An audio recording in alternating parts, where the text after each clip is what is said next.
And now for the induction of Tiny Archibald, Red Auerbach. Red, an awful lot of people have been asking about these cigars and where you get them, and Red's answer to that is that he has no idea. He hadn't paid for anything up in his part of the country for so long, he'd have no idea where he got the cigars.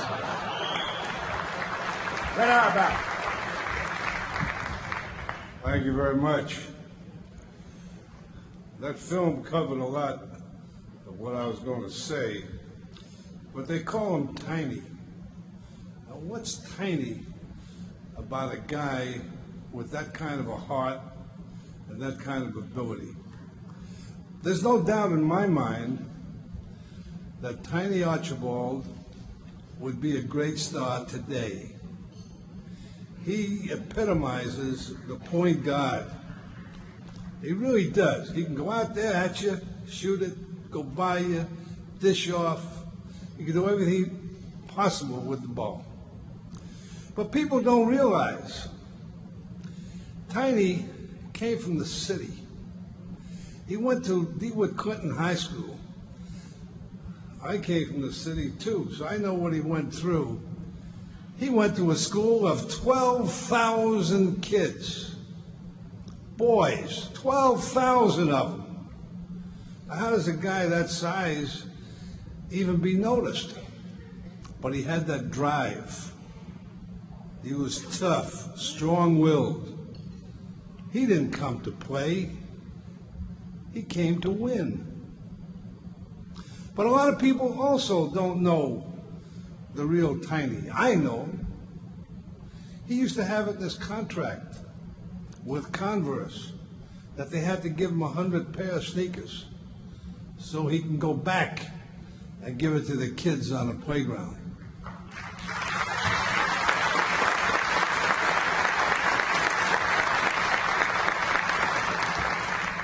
Tiny was a teacher, and he is a teacher. People don't realize it. They see him sitting there. He got his master's degree. He's studying now for his PhD. I mean, this guy makes up his mind, and he is totally dedicated. You can't help but love it. Incidentally, isn't he the best dressed guy here?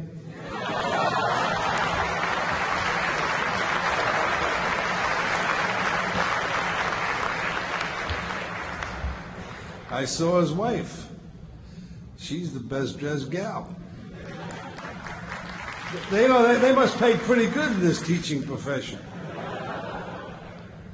But in all seriousness, if anybody belongs in the Hall of Fame for what he did among the big guys, they copy him today.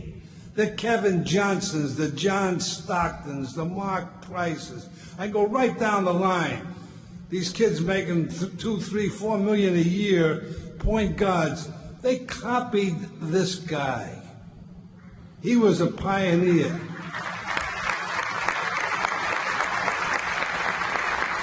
I'm not taking anything away from the Oscars and the Koozies and anything like that. He was a different type of a point guard. He was just absolutely the leader. He took hold of that ball and he ran that ball club. Even when he came to the Celtics, and we had some stars, but he came in there and he ran that thing.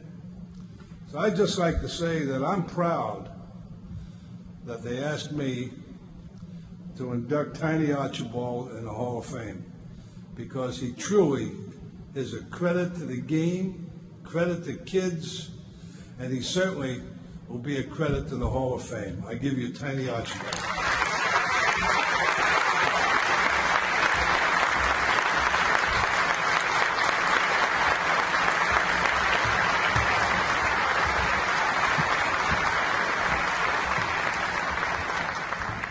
Thank you, Red, for the kind words. Welcome, Hall of Famees, fellow inductees. I would like to say thank you and a good evening to you all. Just have a couple of words here that I would like to share on you tonight. I have some people here that need to share in this reward that I have, and you have to bear with me. This is a time for me to reflect, time to reflect about 20-something odd years ago, time to think again of all the time and effort that I put into a game called basketball, trying to be perfect, my body to be ready by the grace of God in case I ever, in any way, could make something positive of myself. Sure, and many of you know I was very hard-headed. I could not vision the so-called good things that they foresaw in me. I had to insulate my mind.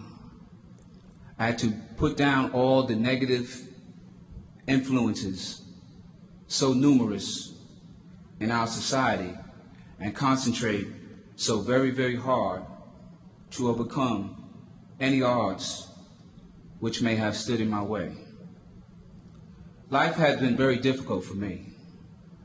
I grew up hard, trying to survive on the streets of New York.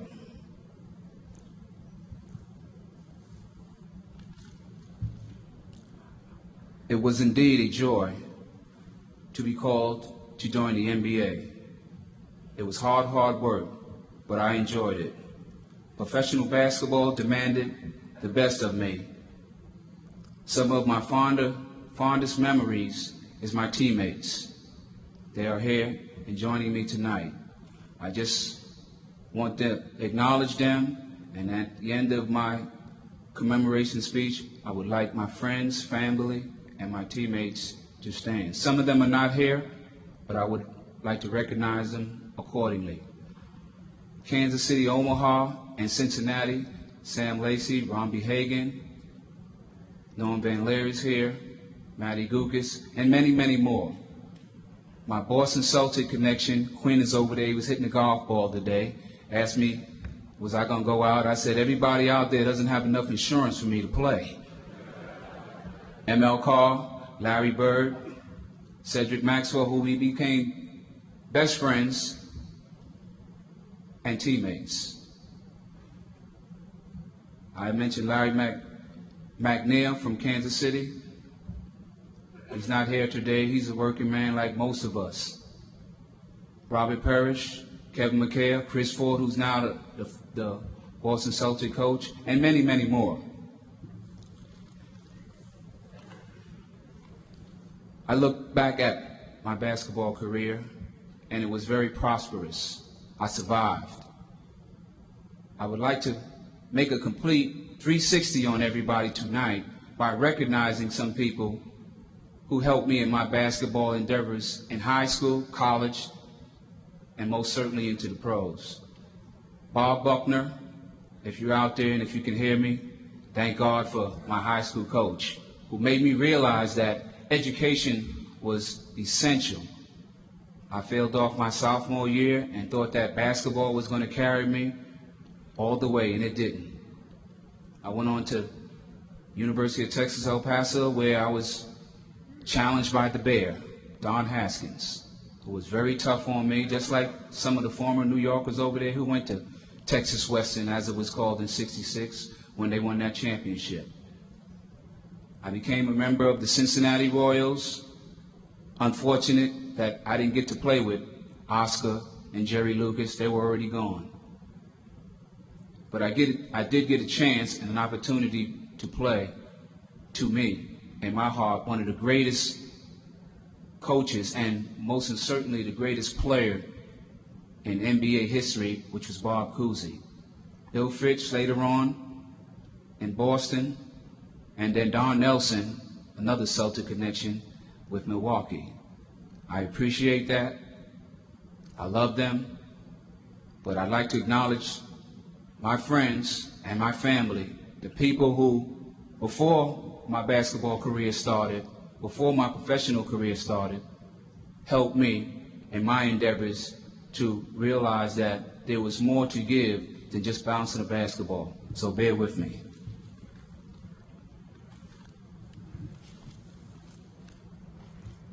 If you're here, Floyd Lane, will you please stand? Hold your applause, please. Hilton White, who is not here. Hilton Barker, Johnny Mathis, Ernie Brown, Miles Dodge, Earl Monroe, my wife Jean, my brothers and sisters who are sitting way in the back. I think you're at 143. I'm sorry, but as you see, there's a lot of people. You had to get your money in.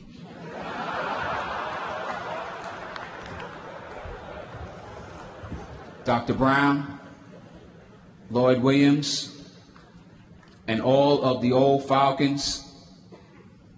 We're trying to get some new Falcons coming, so be patient. I wish y'all would stand before I conclude my speech. I want everybody to recognize these are the people that helped me bear the hard times and share some of the good times with us, but mostly the hard times. I wish y'all would stand up, please.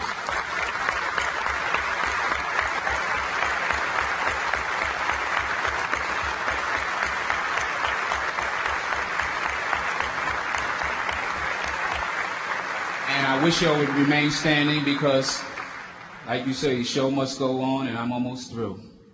Now, at this point in my life, it is my turn to help young people who may have turned off in life. It is indeed my turn to step up and demand that they are talented, and those who are not so talented continue to believe in themselves and the positive things in life that I can offer them. I will instill in myself the desire to never, never give up that journey in coaching, teaching, and helping my fellow homeless friends. And for the people that are standing, I appreciate being inducted with my friend who started in the Rucker tournament with me, Dave Cowens, the only rebounder I ever had in the summer tournament, who made me average about 50 points a game. I appreciate Digital for putting this gala weekend on. And tomorrow, gentlemen, it's back to work as usual. Thank you very much.